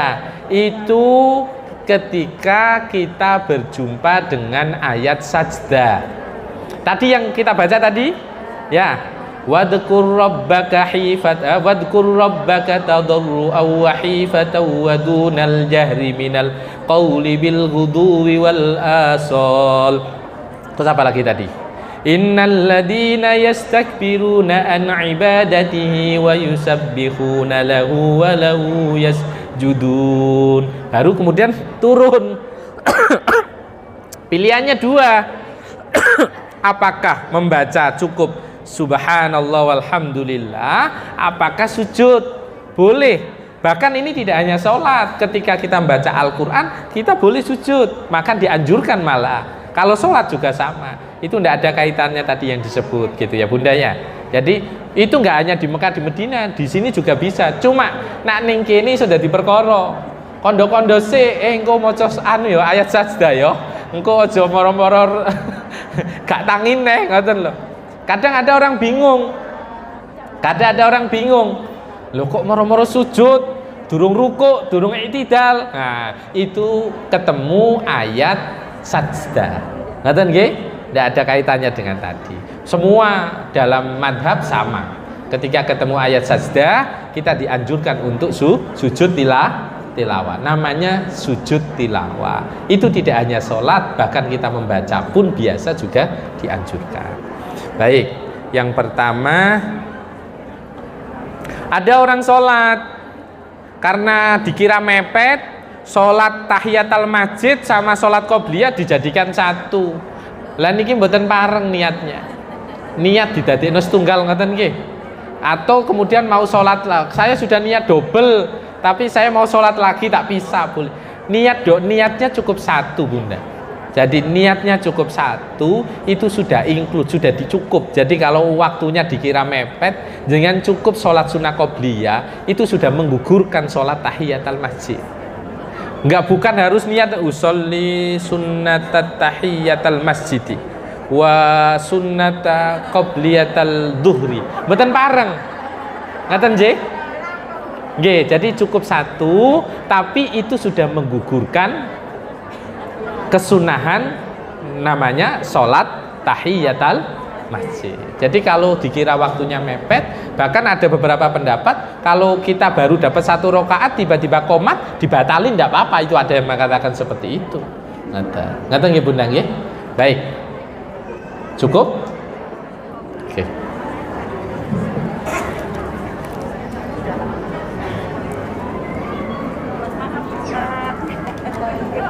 Nggih. Napa? Oh nggih, monggo.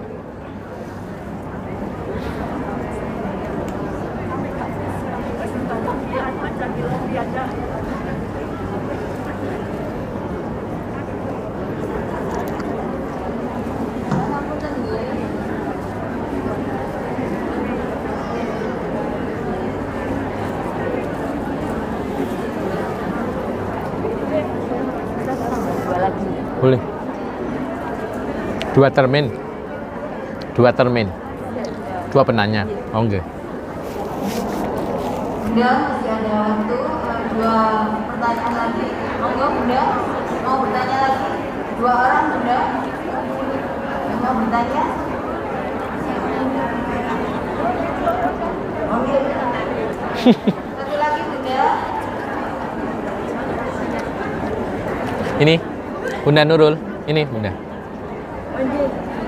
Enggak.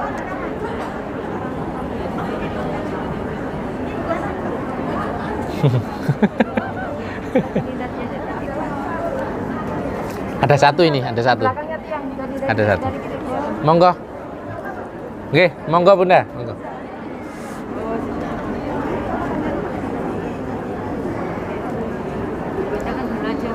Oh ya. Baik Bunda, ini ada pertanyaan yang online. Online apa di sini pakai teks ya, enggak tahu. Bagaimana cara mengganti sholat yang pada saat muda terlupakan atau tidak melakukan? Mungkin pas nom-nome sesodok nakal, jarang sholat, wis tuwa tobat. Lah bagaimana cara menghitungnya? Dikira-kira, oh aku ketoke nakal-nakalku paling 3 tahun. Nah, dihitung. Terus saya ndak full kok, kadang sholat kadang ndak, ya jangan hitung sendiri, dikira-kira, nanti dikodok. Tidak perlu nunggu seperti ini Bunda. Kalau umpama subuh 100 kali umpama, subuh 100 kali, jenengan boleh mengkodok. Kodok itu tidak perlu nunggu waktu subuh nanti. Jenengan umpama duha ini waktunya kan panjang, jangan kodok subuh yang 100 rakaat itu boleh. Jadi kodok itu tidak perlu menunggu waktu dimana dengan meninggalkan sholat. Contoh, umpama kita ini tidur, tiba-tiba bangun jam 7, mau kodok sholat subuh, tidak perlu nunggu subuh besok, langsung sholat walaupun jam 7. Kalau nanti umpama pas capek, pulang dari mana, pulang sampai rumah itu jam 11, duhur, asar, maghrib, isya, subuh lagi tangi. Umpamane ya soporo kesel banget. Sampai 5 waktu dirapel, angsal, langsung nggak perlu nunggu 5 waktu itu giliran. Jadi kalau jangan cicil 10-10 boleh, nian cicil angsur. Diangsur, gak terimane urusan nek bang tok sing diangsur. Salat oleh diangsur. Sak kuate. Yang penting dihitung dikira-kira saat belum meninggal. Baru kalau jenengan ndak kuat boleh bayar fidyah.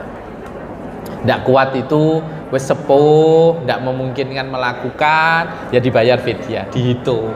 Satu sholatan sekali fidyah 6 ons beras itu sudah. Yang kedua, yang dimaksud sholat sunnah mutlak itu bagaimana cara dan berapa jumlahnya. Sholat sunnah mutlak itu sholat sunnah yang dilakukan kapanpun kecuali sholat yang dilarang. Contoh, panjenengan wes sholat duha itu kan mentok 12. Tapi jenengan kok ya delalah saya kepingin sholat. Ya jenengan niatin aja sholat tasbih, niatin aja sholat hajat. Lah sholat sunnah mutlak ya usul li sunnatal mutlaki. Bacaannya persis kayak sholat biasa, rokaatnya ya sama, 1 kali salam dalam 2 rokaat sama. Kemudian ya iku nak jare wong no gak duwe penggawean, sholat ya ora apa-apa. Oh wis mari, monggo. Assalamualaikum warahmatullahi wabarakatuh. Salam. Kemudian Pak Ustaz ini juga di luar tema. Ini ada terus salah satu persoalan. Waktu dihitung yang pertama itu kalau lagi itu kalau ada itu pasti berhenti. Tapi akhir-akhir ini itu kan ganti Ustaz ganti setiap ada pertemuan dari jauh sampai ada maghrib bisa itu maju terus. Kerja tak ini? Iya. Nah. Nah di situ karyawannya begini satu sama lain kenapa ini maghrib sudah dilakukan. Sedangkan karyawan ini kita izin nggak diizinkan. Salah satu karyawan bangkang. Nggih. Yang keduanya, setiap ada pembagian itu haknya karyawan itu mesti dibakar.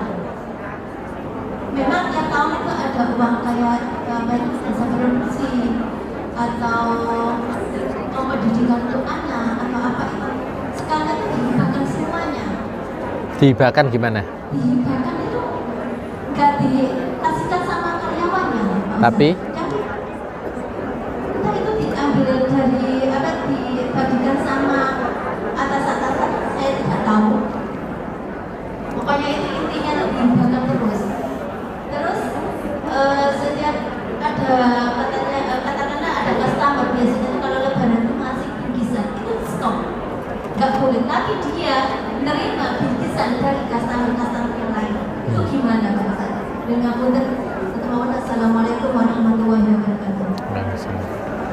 Monggo.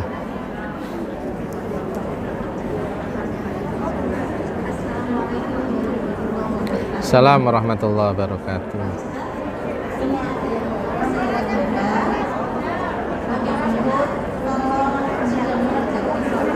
Nggih.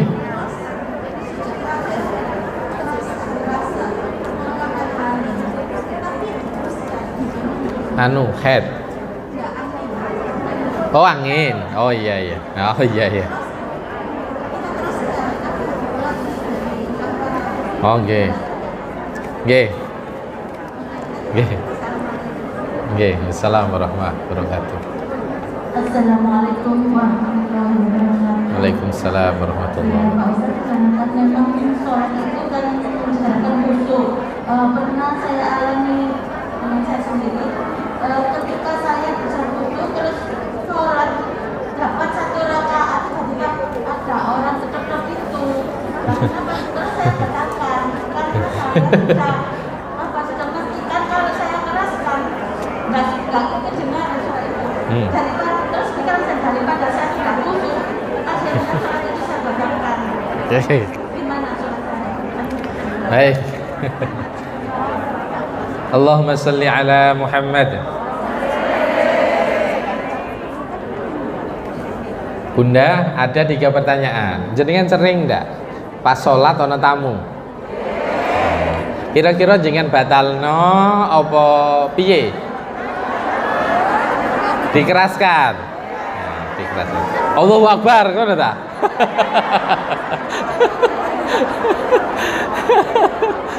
Ya Allah. Nah, jadi begini.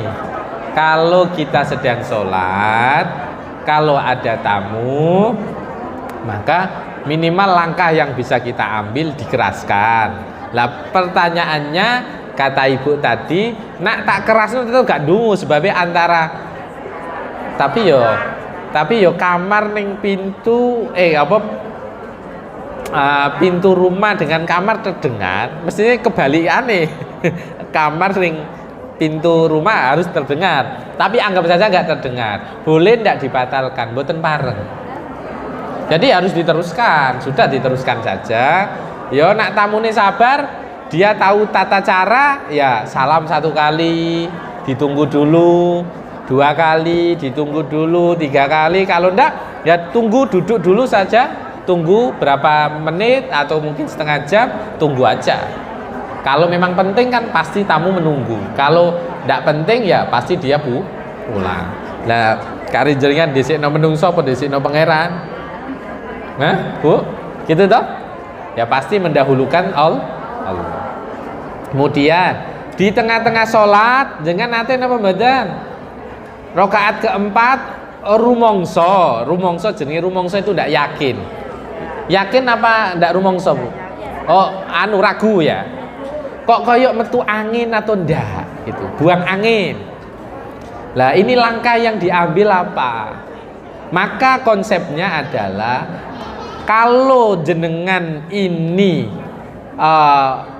kalau orang dalam kondisi seperti ini dia tidak yakin tapi ragu, maka al yaqinu la yuzalu bisya. Jadi keyakinan itu tidak bisa dihilangkan dengan keraguan. Apa maksudnya? Jenengan awalnya kan punya wudhu dan jenengan sholat, berarti keraguan itu tidak bisa membatalkan panjenengan wudhunya itu.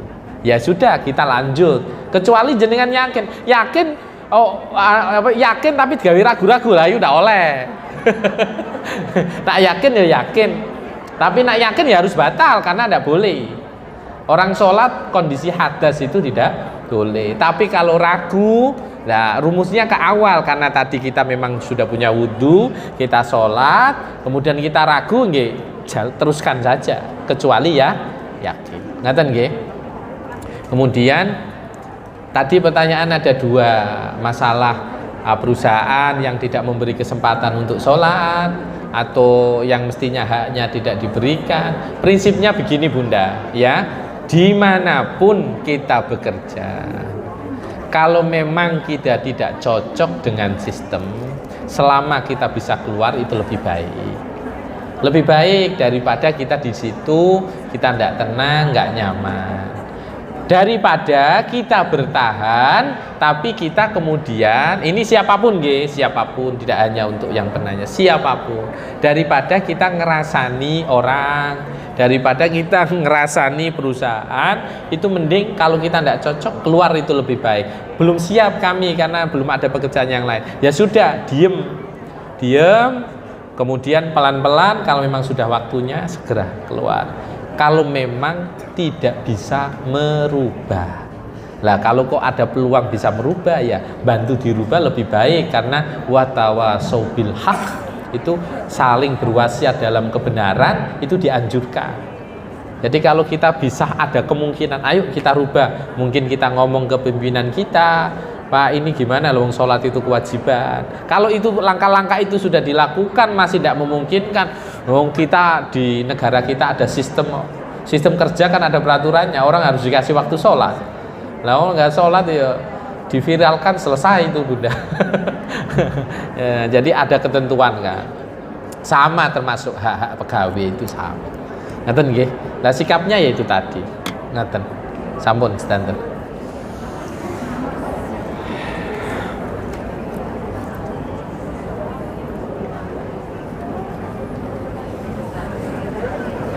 Sampun nggih Bunda. Bunda Nurul, sampun nggih. Baik Bunda, sebelum kita tutup dengan doa, kita bersolawat bersama-sama nggih. Sallallahu ala Muhammad, sallallahu alaihi wasallam, sallallahu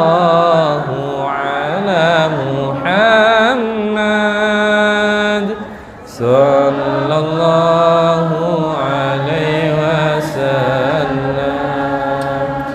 يا نبي سلام عليك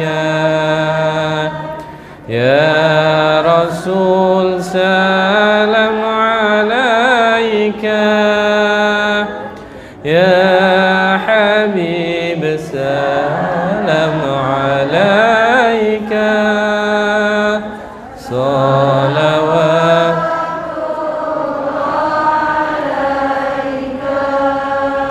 صلى الله على محمد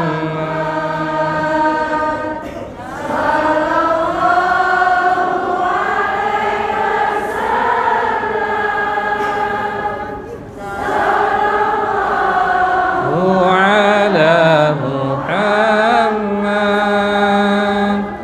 صلى الله عليه الفاتحة. بسم الله الرحمن الرحيم الحمد لله رب العالمين الرحمن الرحيم إياك نعبد وإياك نستعين اهدنا الصراط المستقيم صراط الذين بسم الله الرحمن الرحيم الحمد لله رب العالمين الحمد لله رب العالمين والصلاة والسلام على نبينا محمد وعلى آله وصحبه أجمعين. اللهم اغفر لنا ذنوبنا ولوالدينا ولمشايخنا ولمشايخ مشايخنا ولأساتذتنا ولجميع المسلمين والمسلمات والمؤمنين والمؤمنات. Allahumma ya Allah, ampunilah segala dosa-dosa kami. Allahumma ya Allah, ampunilah segala dosa-dosa kedua orang tua kami. Allahumma ya Allah, anugerahkan keberkahan untuk orang tua kami. Allahumma ya Allah, anugerahkan ampunan ya Allah untuk guru-guru kami, untuk saudara-saudara kami, untuk anak-anak kami, untuk orang-orang yang dekat dengan kami. Allahumma ya Allah, ampunilah saudara-saudara kami seiman. Allahumma ya Allah, ya Ghaffar, ya Ghaffar, ya Ghaffar. Allahumma ya Allah, ya Rahman, ya Rahim, ya Rahman, ya Rahim, ya Qawi, ya Matin. Allahumma ya Allah, anugerahkan untuk rumah tangga kami ya Allah, rumah tangga yang sakinah, mawaddah, warahmah. Anugerahkan ya Allah untuk anak-anak kami, anak-anak yang bermanfaat untuk agama, bangsa dan negara. Berikan kekuatan untuk anak-anak kami dalam menuntut ilmu. Berikan kekuatan untuk anak-anak kami dalam menuntut ilmu ya Allah. Allahumma ya Allah, anugerahkan anak-anak kami, keturunan kami, anak-anak keturunan yang soleh solehah. Tata hidup mereka ya Allah, tata hidup mereka ya Allah. Allahumma ya Allah, jadikan anak-anak kami ya Allah anak-anak yang mampu memberi pertolongan ketika kami kelak di akhirat. Allahumma ya Allah, ya Rahman, ya Rahim, ya Rahman, ya Rahim, jadikan rumah-rumah kami ya Allah, pekerjaan kami, aktivitas kami ya Allah menjadi tempat aktivitas pekerjaan yang Engkau ridhai. Allahumma ya Allah, jadikan majlis ini ya Allah majlis taklim Bunda Muslimah Az-Zahra ya Allah, jadikan majlis taklim yang penuh berkah, majlis taklim yang Engkau ridhai ya Allah, majlis taklim yang memberi manfaat untuk sesama, memberi manfaat untuk semuanya. Allahumma ya Allah, Allahumma ya Allah, anugerahkan kepada kami ilmu yang bermanfaat. Allahumma ya Allah, anugerahkan kepada kami ya Allah ilmu yang bermanfaat, ilmu yang tidak hanya kami mendapatkan pengetahuan tetapi kami dapat mengamalkannya. Allahumma ya Allah, ya Qawiyyu, ya Matin, ya Sami'u, ya Basir, ya Mujibat da'awat, takdirkan kami semua ya Allah untuk bisa menunaikan ibadah haji. Takdirkan kami semua ya Allah untuk bisa menunaikan ibadah haji. Marratin ba'da marrat, karratin ba'da karrat ya Allah, berulang-ulang, berulang-ulang, berulang-ulang. Takdirkan kami semua ya Allah bisa berangkat umrah bersama orang-orang terkasih kami. Takdirkan kami semua ya Allah bisa ziarah kepada Rasulullah sallallahu alaihi wasallam ya Allah, bisa berziarah kepada Rasulullah sallallahu alaihi wasallam. Allahumma ya Allah ya Qawiyyu ya Matin, anugerahkan kepada kami ya Allah meninggal dalam kondisi husnul khatimah, husnul khatimah, husnul khatimah. Rabbana atina fid dunya hasanah wa fil akhirati hasanah wa qina adzabannar. Walhamdulillahi rabbil alamin. Al-Fatihah. Alhamdulillah. Bismillahirrahmanirrahim.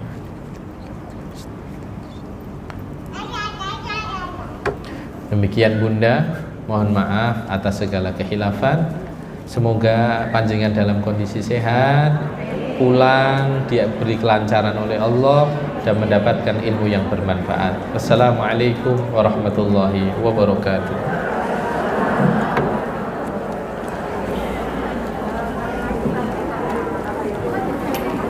Okay.